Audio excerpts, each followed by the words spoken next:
Assalamualaikum warahmatullahi wabarakatuh. Yang saya hormati Bapak Ibu Kepala Sekolah di Kecamatan Ciawi.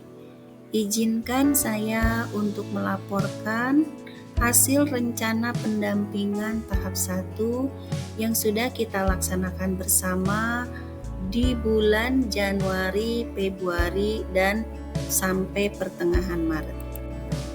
Adapun tujuan dari pendampingan tahap 1 yang sudah saya lakukan kemarin adalah yang pertama untuk memetakan komitmen perubahan, yang kedua menentukan strategi pendampingan dan metode pendampingan, yang ketiga menyusun dokumen rencana pendampingan selanjutnya. Dari hasil evaluasi rencana pendampingan tahap 1 dapat disimpulkan bahwa dalam pendampingan tahap 1 ini bisa disimpulkan strategi pendampingan dengan prioritas menengah. Adapun dalam kelompok prioritas menengah ini dibagi menjadi 2 kelompok, yaitu 1 kelompok penguatan perubahan dan yang kedua adalah kelompok perubahan berangsur.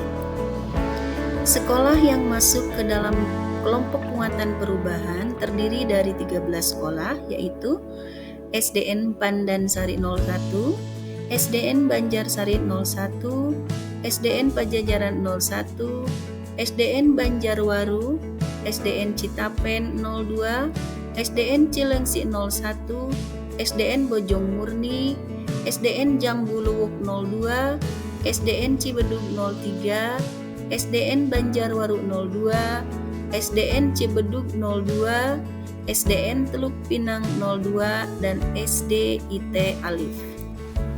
Ada 3 metode yang akan digunakan dalam pendampingan untuk kelompok penguatan perubahan. Yang pertama adalah training, yang kedua facilitating, dan yang ketiga adalah coaching. Training bertujuan untuk mengajarkan suatu strategi atau teknik kepada anggota komunitas belajar yang relevan dengan pekerjaannya. Sementara facilitating bertujuan untuk memberdayakan kelompok atau organisasi melakukan perubahan. Umumnya dibutuhkan oleh organisasi yang membutuhkan inovasi atau diferensiasi praktik sesuai dengan konteks kelompok atau organisasi. Metode coaching juga bisa digunakan untuk kelompok penguatan perubahan. Metode coaching diperuntukkan untuk memberdayakan seseorang untuk meningkatkan kinerja dengan mengungkap potensi dirinya. Biasanya metode coaching ini dibutuhkan oleh orang yang ingin meningkatkan kinerjanya berdasarkan hasil refleksi pengalamannya yang relevan.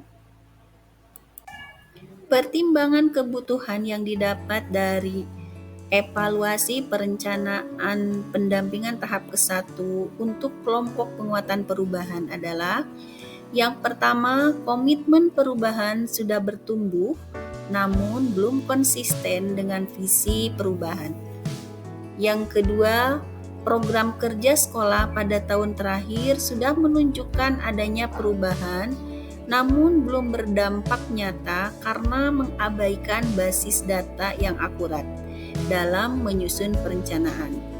Yang ketiga, perlu diadakannya pelatihan untuk kepala sekolah dalam aspek peningkatan kompetensi perencanaan berbasis data.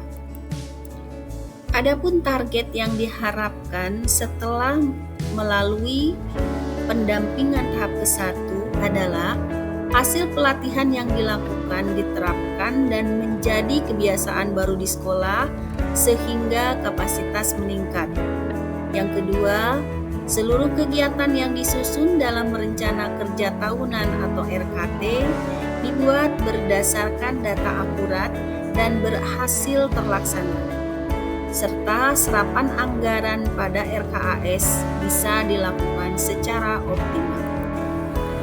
Strategi perubahan yang kedua adalah perubahan berangsur yang terdiri dari 10 sekolah, yaitu SDN Pajajaran 02, SDN Ciawi 01, SDN Ciawi 02, SDN Ciawi 03, SDIT Amalia, SDN Sindang Sari 02, SDN Citapen 01, SDN Banjarsari 02, SDN Cibeduk 01, dan SDN Teluk Pinang 03. Metode yang digunakan untuk kelompok perubahan berangsur hanya ada 2 metode, yaitu facilitating dan coaching. Facilitating bertujuan untuk memberdayakan kelompok atau organisasi dalam melakukan perubahan. Umumnya dibutuhkan oleh organisasi yang membutuhkan inovasi atau diferensiasi praktik sesuai dengan konteks kelompok atau organisasi. Sementara coaching bertujuan untuk memberdayakan seseorang untuk meningkatkan kinerjanya dalam mengungkap potensi dirinya. Biasanya coaching dibutuhkan oleh orang yang ingin meningkatkan kinerjanya berdasarkan hasil refleksi pengalamannya yang relevan. Pertimbangan kebutuhan untuk kelompok perubahan berangsur terdiri dari: pertama, komitmen perubahan sudah tumbuh namun perlu penguatan di beberapa aspek. Yang kedua, perlunya memfasilitasi kepala sekolah mempertahankan program yang ada dengan perluasan atau peningkatan target. Yang ketiga, perlu memperluas dampak perubahan yang terjadi agar praktik baik yang ada menjadi rutinitas. Yang berikutnya, melakukan coaching kepada kepala sekolah untuk meningkatkan kemampuan melakukan perencanaan berbasis data. Adapun target yang diharapkan dari kelompok perubahan berangsur adalah: pertama, tingkat kapasitas kepala sekolah meningkat dari sedang menjadi tinggi. Kedua, seluruh kegiatan yang disusun dalam rencana kerja tahunan atau RKT berhasil terlaksana. Yang ketiga, serapan anggaran RKAS berjalan dengan optimal. Berikut adalah dokumen kegiatan yang sudah dilakukan bersama untuk tahap perencanaan pendampingan ke-1.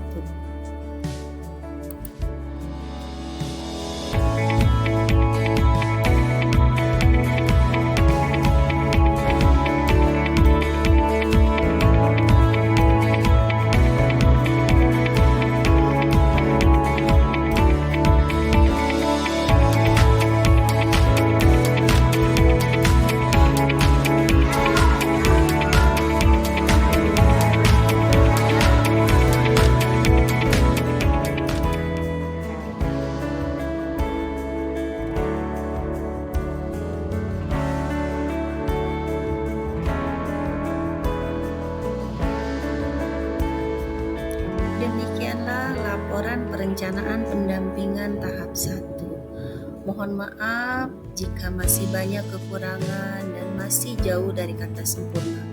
Mohon maaf juga kepada Bapak Ibu Kepala Sekolah jika selama saya melakukan pendampingan perencanaan tahap 1 pada Bapak Ibu ada sikap atau ucap yang tidak berkenan di hati Bapak Ibu.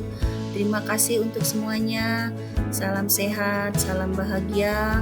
Wabillahi taufik wal hidayah. Wassalamualaikum warahmatullahi wabarakatuh.